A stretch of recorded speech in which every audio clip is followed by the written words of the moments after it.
Happy Sunday. This is your style appetizer for the week.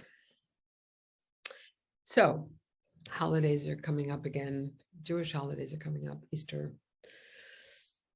And I wanted to talk about something that isn't just something that happens over the holidays, but for the Jewish holiday, it is a very, how should I say this?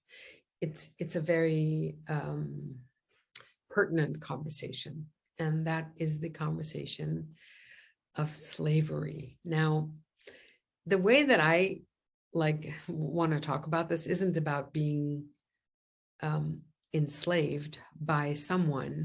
It's about I'm doing a perfectly fine job of enslaving my own mind and my own thought process and my own beingness by who am I being in the world and how am I being in the world, because I'm enslaved and ossified by my own old, ancient, mostly negative belief systems. So yes, it's about Easter and Passover. And however, this is a conversation that we should want to, maybe, if you are willing to go there with me, have every day. Like, what's got you?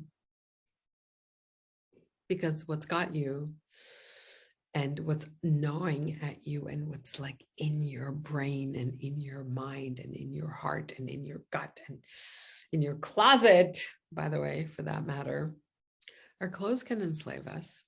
You know, I just did a really beautiful interview with my friend Natalie Ledwell, and I was talking about the like, you open your closet and all there is cortisol, adrenaline, you know, that's an enslavement. That's when we abdicate our mastery, our beauty, our precious, wonderful amazingness to something that has, to a belief system that has ossified. And that's a pity. It's a pity to waste your beauty and your magnificence on such hogwash. Yes, I want to use another word, but I'm going to be kind and gentle to the world, and I'm not going to use it. So notice what's got you. Notice where you really want to be right about something, or because that's an enslavement.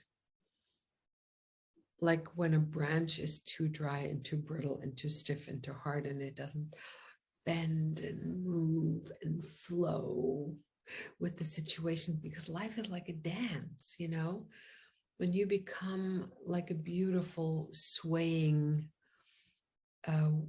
tree, like a willow tree, you know, or like the ocean waves break and they reform. Our breath goes in and our breath goes out. So all of that is so important. Meaning important for us to be with, that the only thing that we can ever count on in life is change and shifting and moving and flowing and leaning in and leaning out and modulating our voices. All has to do with something that we recognize, and the recognition of being held in a box, meaning being held by a belief system, being held by somebody else's opinion, being enslaved by, I have to do it like this, because if I don't do it like this, then I'm going to fall apart, or I'm going to die, or my life, I'm going to be out of control. You fill in the blanks. All of that has a tendency to lessen our lifespan. I don't want you to lessen your lifespan. I want you to expand it. I have a vision for all of us that we become these 100-year-old, amazing, cool, hot, sexy, wonderful people who are having lots of sensuality and delicious kissing and great cooking, all of it. Yes.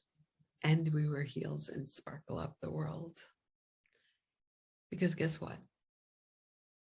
The more you are at freedom, the more you choose to be with life exactly the way it is and exactly the way it isn't, the more freedom we have.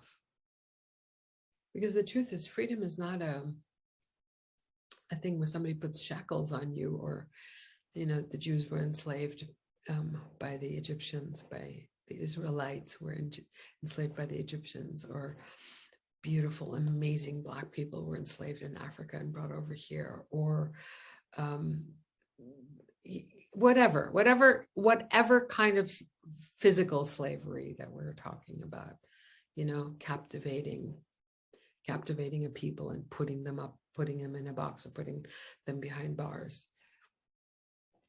We do a perfectly fine job of enslaving ourselves. We enslave ourselves to certain foods, to certain weather, to porn, to you name it, we're doing it. So my reminder here is we have a choice.